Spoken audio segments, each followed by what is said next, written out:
repartía panfletos en la calle diciéndole a la gente, compre Bitcoin. Todo el mundo me trataba de estafador. La IA ha comido todo el mercado, ¿vale? Porque el blockchain va paralela, pero nadie está haciendo caso, de momento. Llegará un tiempo que necesitarás blockchain para verificar es real o es falso. Porque todo lo que está hecho con IA es falso. ¿Por qué una empresa tan grande como lo que es Visa empieza a incursionar en la blockchain? Muy buenas familia, dijimos que ayer cortábamos en el WorldChain, pero es broma, continuamos pero en un setup distinto como podéis ver y hoy tenemos con nosotros a Jason de BlockVault y a Levon de BlockLac. Así que nada, bienvenidos, ambos CEOs y fundadores de las empresas, así que nada, bienvenidos. Contadnos un poquito, si quieres Jason, cuéntanos un poquito quién eres, de dónde vienes, qué es BlockVault y qué utilidades da a nivel usuario, incluso a nivel institucional. Muchas gracias por tenernos aquí en su casa, invitarnos y encantado de contar lo que estamos haciendo. Soy Jason Pérez, fundador de BlockLac, de BlockVault y me dedico a crear tecnología desde hace mucho tiempo. Empecé desde el 2011 en este mundo. Y desde entonces he ayudado a muchas empresas y compañías a que apliquen la tecnología blockchain en el camino. Estuve en sus inicios con el primer procesador de pagos en todo el mundo en usar Bitcoin. Y ahorita estamos en BlockVault, que es una billetera de autocustodia, que somos los primeros en integrar inteligencia artificial en el dispositivo. Esto quiere decir que es una wallet que tiene incorporada dentro de sí un modelo de IA que permite ejecutar tareas agénticas en nombre del usuario. Y a nivel utilidad, por ejemplo, que puede tener yo como usuario de BlockVault, o sea, ¿qué tareas o qué tipo de tareas puedo hacer con esa wallet? Puedes hablarle directamente, como si hubieses a hablar con ChatGPT y puedes hacerle preguntas como, por ejemplo, quiero ir a Miami del 18 al 19 de mayo. Entonces lo que hace el modelo es ir a la web, buscar los proveedores de tickets de vuelos hacia Miami, encuentra el proveedor más barato, el modelo infiere tus preferencias de conversaciones previas, qué te puede gustar, qué no, te hace un resumen, luego empieza a hacerte preguntas y si encuentra un proveedor de tickets de vuelo que acepte pagos 402, integra el pago automáticamente. Si el proveedor requiere ciertos tipos de datos como el pasaporte, información personal, lo que hace el modelo es preguntarte. Te dice, Jason, mira, para viajar allí necesitamos esta documentación, tienes que proporcionármela. Es un modelo que corre totalmente on device, es decir, ninguna información personal sale fuera del dispositivo. Sin conexión a internet también puede funcionar. Es una IA personal que no necesita internet. Qué bueno, qué bueno. Y bueno, esto es lo que es un poco BlockVault. Bueno, habéis escuchado Wallet con esa integración de IA. Luego has comentado que también, bueno, sois socios, BlockLac. Si quieres explicar un poco qué es BlockLac, ya hablé contigo un poquito ayer, contigo Levon, pero explica un poquito porque es bastante interesante, como qué es lo que hay detrás, ¿no? Dónde se sustenta todo. Y así ya empezamos Exacto. a hilar todo. Vale, pues muchísimas gracias sobre todo por la invitación y estar con vosotros. Y bueno, sí, voy a empezar un poquito a contar la historia de BlockLac, ¿no? Porque me gusta hablar sobre, bueno, de nuestra empresa, cómo empezamos. A ver, juntos estábamos en una empresa trabajando de Dubái y un día Jason dijo, oye, ¿qué te parece si creamos una empresa y nosotros mismos ofrecemos este mismo servicio a otras empresas? Digo, buena idea, genial, empezamos. Septiembre, no sé por qué el septiembre tenemos, o sea, los septiembres nos va bien. Septiembre 2022 empezamos con la empresa, fundamos la empresa en 2023 como SL en España, sede estamos en Barcelona. Y él con su experiencia, más de 13, 14 años de experiencia desarrollando tecnología blockchain para otras empresas y etcétera. Yo con mi background que llevo diseño, también una parte frontend de desarrollo y más también en marketing. Es una buena fusión de poder empezar un proyecto así y una empresa así y pues ayudar a empresas, a pymes, autónomos o pequeñas, grandes empresas a construir, a adoptar la tecnología, ¿no? Y es eso, que mucha gente cuando escucha la palabra blockchain, pues cripto y estafa, lo primero que viene a la cabeza. Y siempre cuando intento explicar lo más fácil posible, es decir, oye, que cripto es 0,0001% de la tecnología. Pero otra manera para explicar a las personas que no entienden es, digo, un ejemplo fácil. Digo, un árbol, ¿vale? De árbol se puede hacer mesa, silla, lo que quieres, ¿no? Productos. Y pues billeteras, proyectos de cripto y tal, son hechas de la materia prima que es el árbol. O sea, blockchain no tiene culpa que usan mal. ¿Vale? Igual que el árbol, o sea, no tiene culpa si hacen una silla o una mesa mal hecha. Y tú compras, se te rompe, ¿no? Pero es un poquito esa explicación que comparto con las personas que no tienen nada, o sea, que no entienden nada de cripto y siempre dicen, oye, es una estafa. Digo, espérate.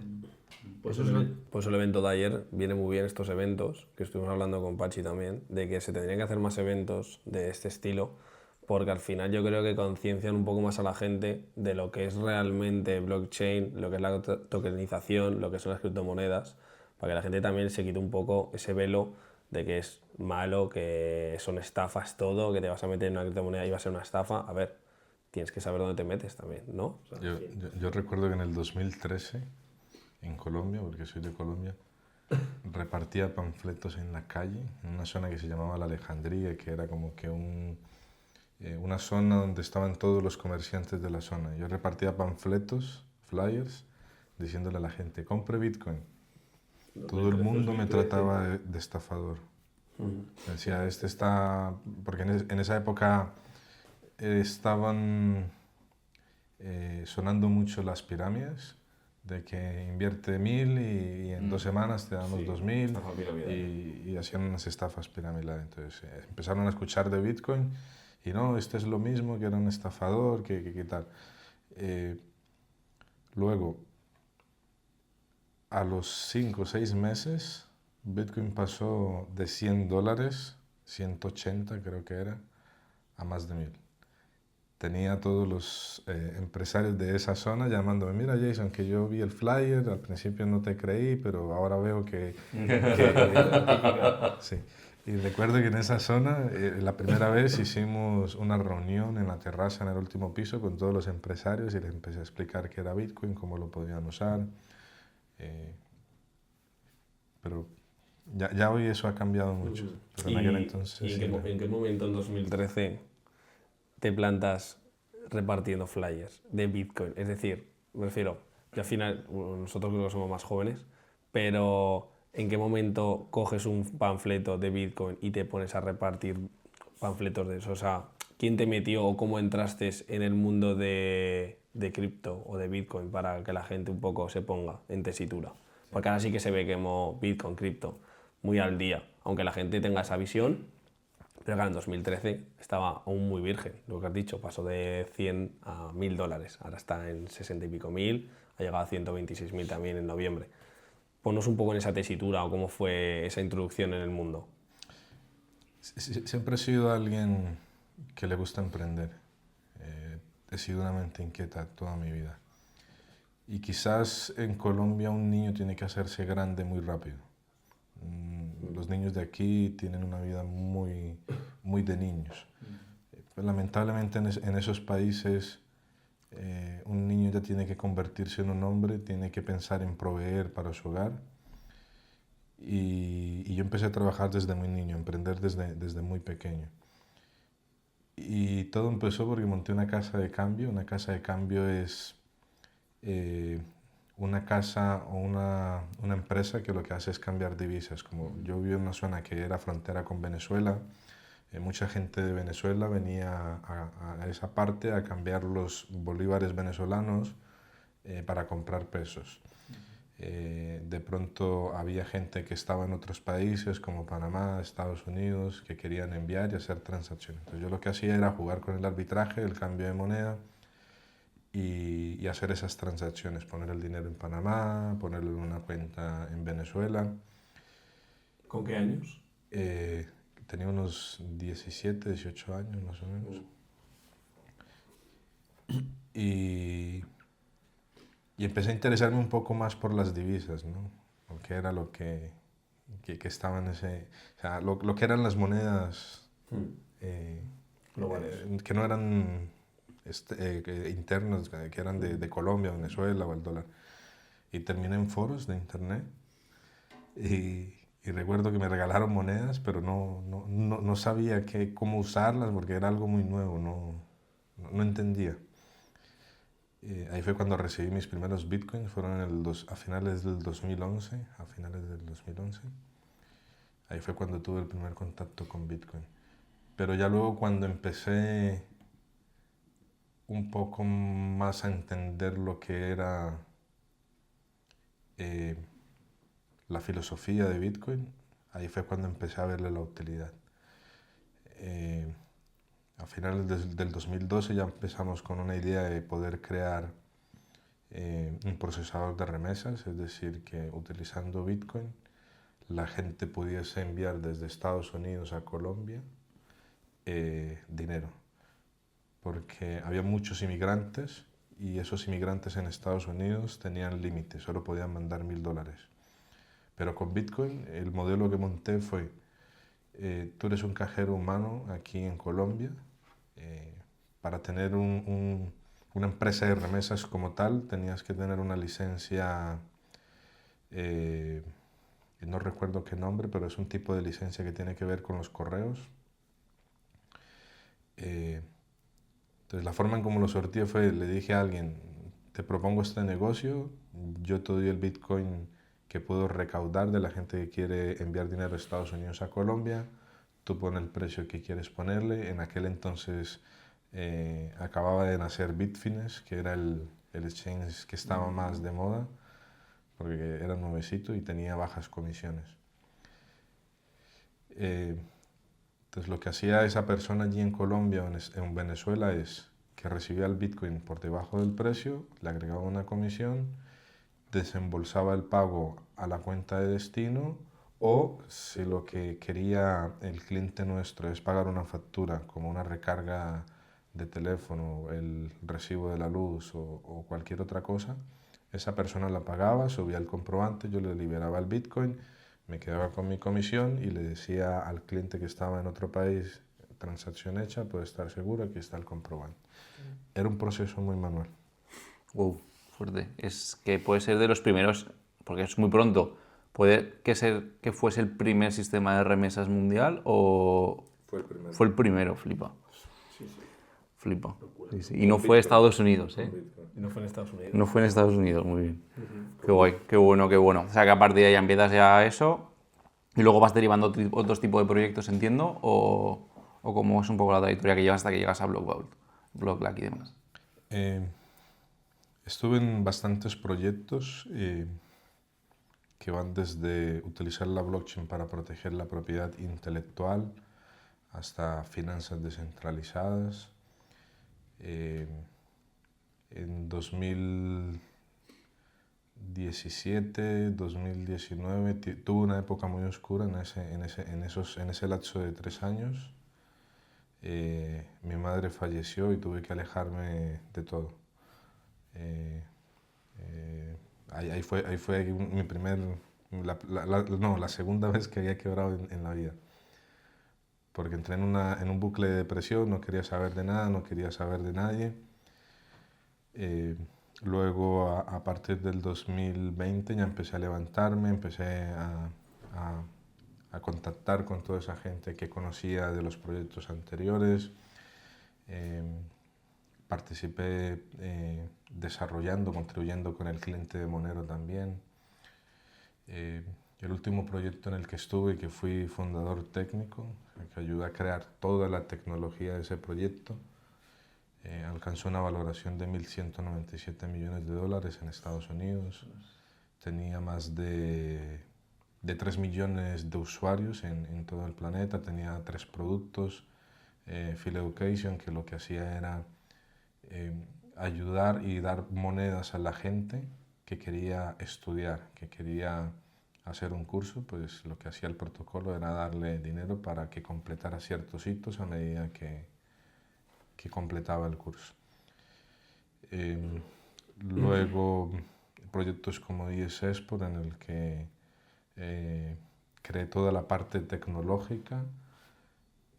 IS Export es como una especie de marketplace de NFTs, donde inventé un concepto que se llaman las subastas cebolla. A ver. Porque en sí es una subasta holandesa invertida, pero yo le llamé subasta Sonion porque no existía y yo lo creé, dije vamos a ponerle, porque es como cuando estás pelando una cebolla, empiezas a pelarla y mientras más vas bajando capas, empiezas a llorar. Entonces lo que hacía era que a medida que comprabas ese NFT de ese deportista, el precio aumentaba. O sea, la subasta se duplicaba. Entonces, fue el primero en hacerlo, mucho antes que OpenSea, en aquel entonces no existente. La gente compraba y lloraba porque tenía que pagar cada vez más por eso. Subastamos ítems de Maradona también. Recuerdo que se vendieron bastantes ítems como pelotas firmadas por Maradona, el bolígrafo con el que él firmó para un equipo italiano. Una subasta que se hizo en el Hotel Versace de Dubái y recaudó bastante capital. Y en el fondo con el que conocí Le Bon, lo que hacía era un venture capital. Lo que hacía era encontrar personas que me ayudaran a desarrollar los proyectos que el corporativo me asignaba. Entonces, un proyecto que empezamos que era Dreams Maker. Sí, wow. Ahí creamos cosas muy interesantes también. Encontramos a León y fue un talento. Tiene muchas capacidades y lo integramos en el equipo.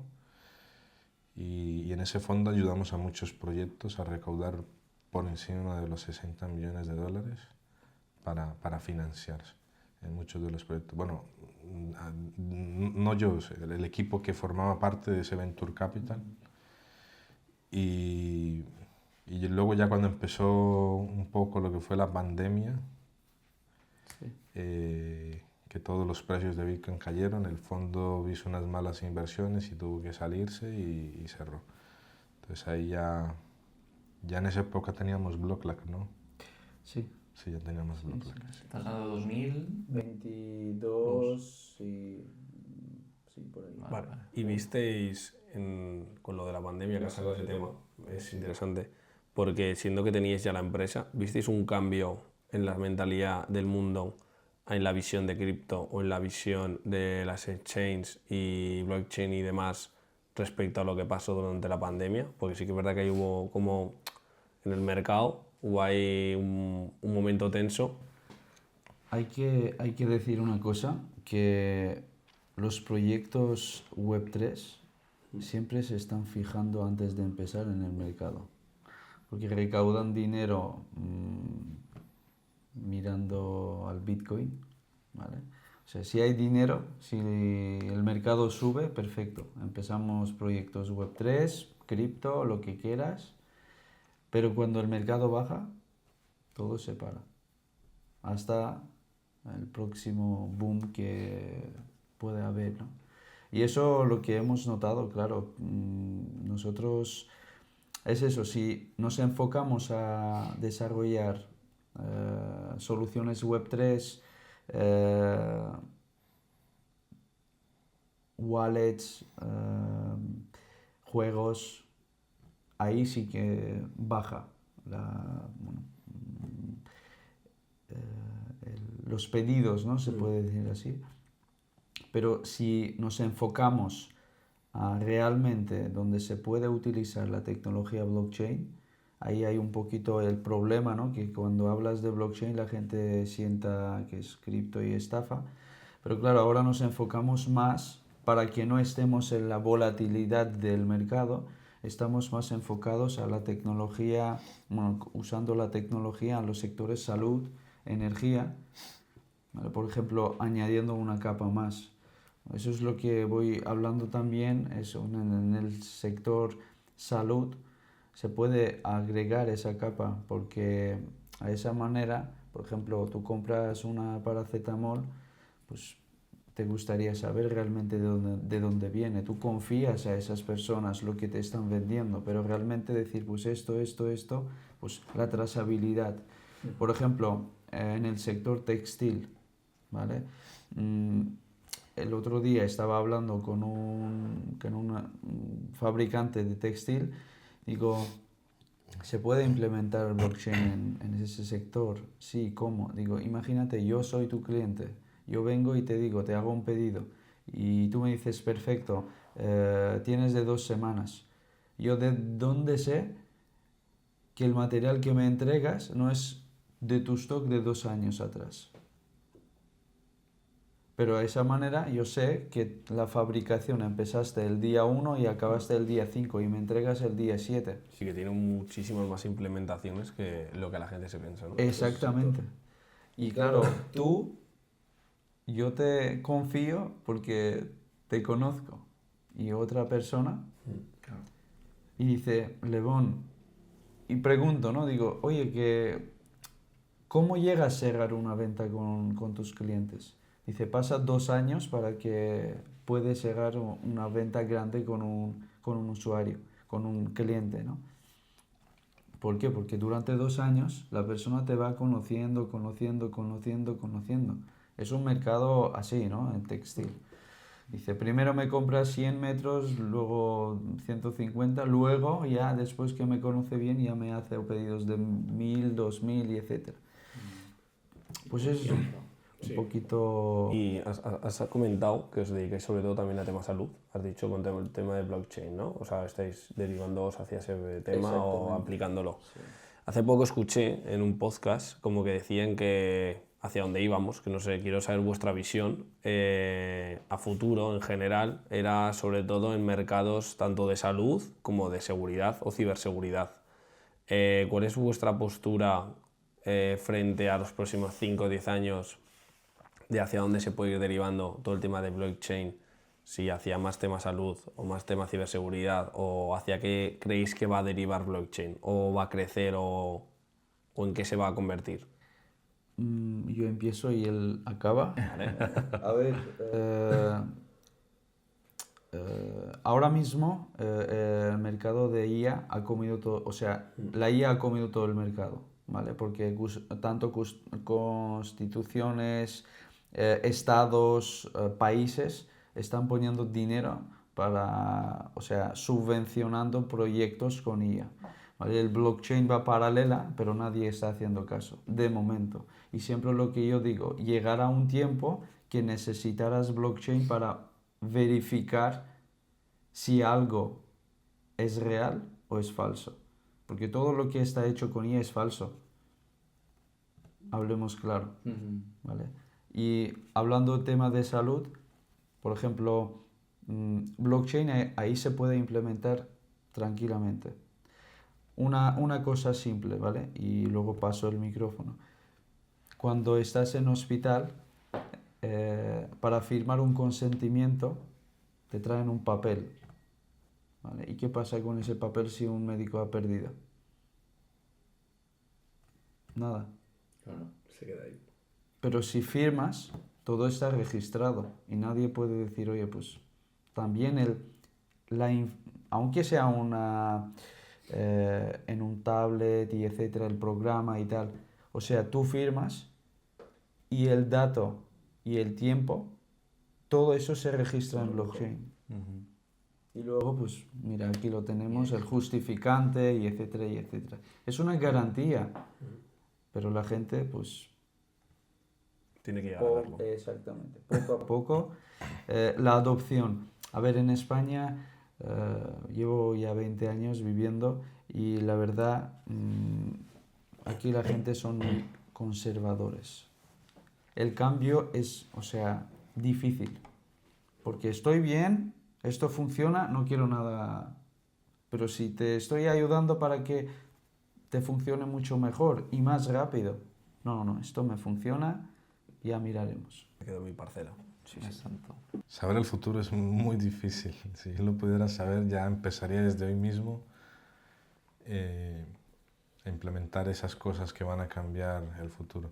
Pero quizás haya ciertos destellos que puedas vislumbrar y te digan hacia dónde se dirige la tecnología. Creo que blockchain y IAN son dos complementos, son dos tecnologías que se pueden unir y que pueden cambiar muchas industrias. Con el tema de las IAs que te ejecutan tareas agénticas, veo una forma en la que podemos hacer esas integraciones y se pueden resolver muchos problemas. Es como si le dieras a la inteligencia tu billetera, le explicaras las necesidades que tienes y yo no quiero saber más, tú resuélvemelas, quiero tener a fin de mes la neverita llena, hazme la compra y la IA se encarga de todo ese proceso. Eso es lo que veo que va a ser lo siguiente.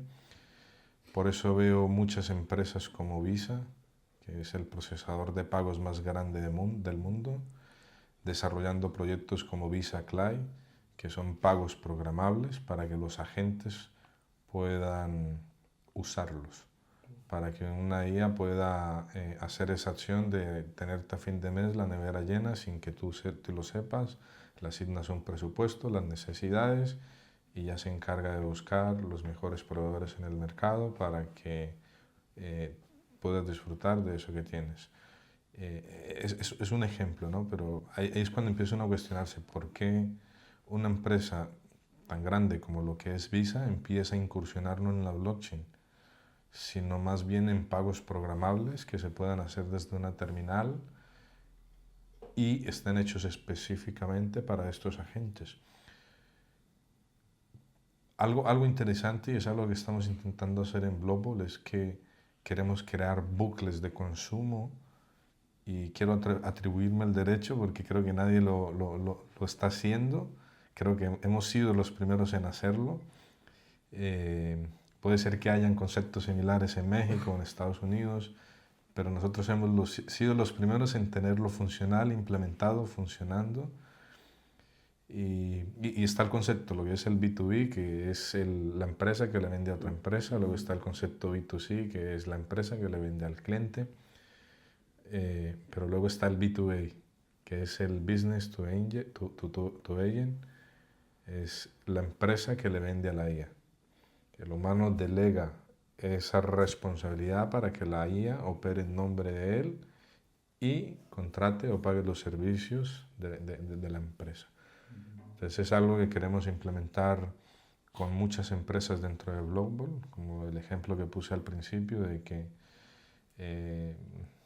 dile a dónde quieres ir y ya la IA te irá preguntando cosas y te dirá cuándo tienes que pagar. Eso creo que va a ser lo siguiente.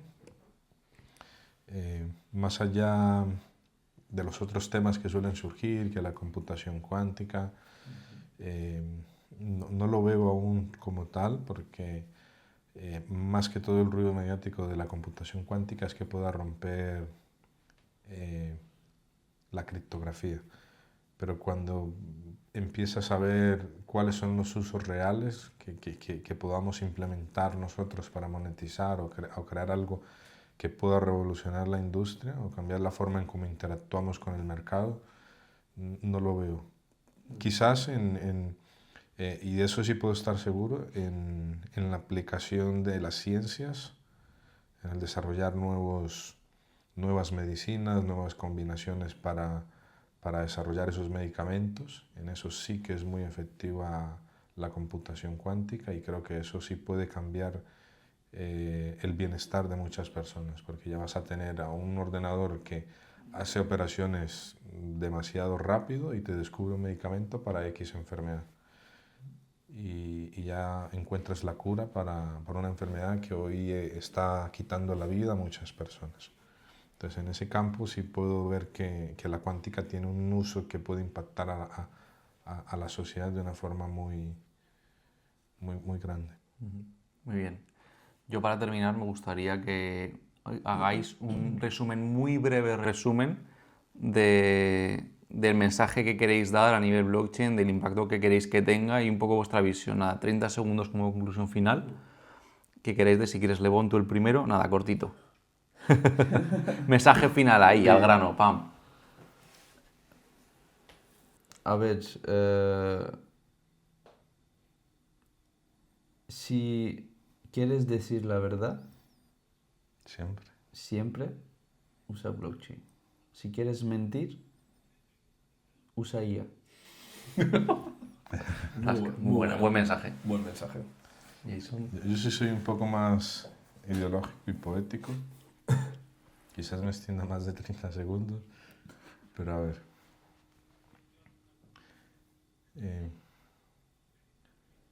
Quiero que piensen en todos esos sueños que tienen, en todas esas ideas de querer cambiar el mundo, de todos esos días en los que han pasado pensando en qué voy a hacer, en esas ideas que han tenido, que han surgido a la luz porque se han inspirado en otras personas. ¿Cuántas noches han pasado sin dormir? ¿Cuánto estrés han aguantado?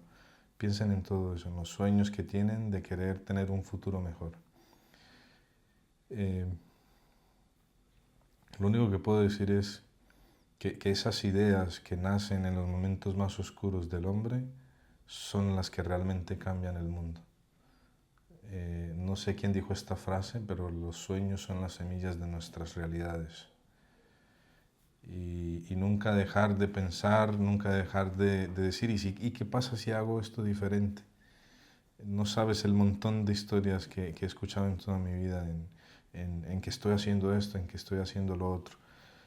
Hasta yo mismo personalmente he estado implementando ideas que he empezado yo mismo a cuestionarme.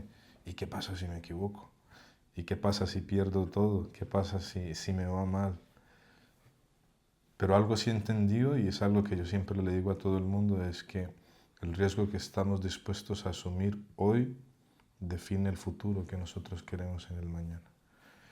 Algo que siempre debemos tener en cuenta es que nosotros como emprendedores somos los que movemos esa línea que definimos como límite un poco más hacia lo imposible. Y todo nace desde esas pequeñas ideas, desde esos sueños que en un principio no tenían sentido, pero a que medida que fuimos pensando en ellas les dimos forma. Las pusimos en el mercado y el mercado dijo, esto nos importa, esto nos soluciona muchos problemas y esto genera una riqueza que va a cambiar muchas generaciones. Y todo nace de esa idea en la que nunca dejamos de creer. Wow. Pues no puedo estar más de Yo acuerdo, tanto con totalmente. uno como con otro. Totalmente. Muy corto, ¿no? No, Si me muy extiendo ahí... No, totalmente. O sea, yo tengo la misma mentalidad. O sea, él se ha extendido más, pero lo tuyo ha sido más pam, al grano. Pero tengo la misma mentalidad y pienso igual. O sea, así que, vamos, muchísimas gracias por estar hoy aquí, la verdad. Espero que la gente lo valore. Las dos grandes mentes y personas que van a escuchar en este podcast. Y esperemos que sigáis creando innovaciones mundiales y sigamos en contacto y ojalá que en unos años estemos ahí reunidos otra vez y que vayamos todos hacia la luna. Así que nada, muchísimas gracias a los dos por estar hoy aquí, de verdad, de corazón, y todo el éxito por delante para vosotros. Muchas gracias. Muchas gracias a ustedes por tener. Y eso, lo que estamos haciendo es para los usuarios. Es que la gente tiene que entender eso. Tarde o temprano van a entender. Muchos ya entienden. Pero lo que estamos haciendo ahora entenderán mucho los jóvenes, porque estamos haciendo por ellos. Porque la libertad, lo que acaba de decir, ¿no? Poco a poco se está cerrando. Muy bien. Pues nada, muchas gracias a vosotros. Gracias Muchas a todos gracias. vosotros. Nos vemos en el próximo podcast. Darle like, suscribiros y Nos vemos en el siguiente. Chao, chao, chao. chao.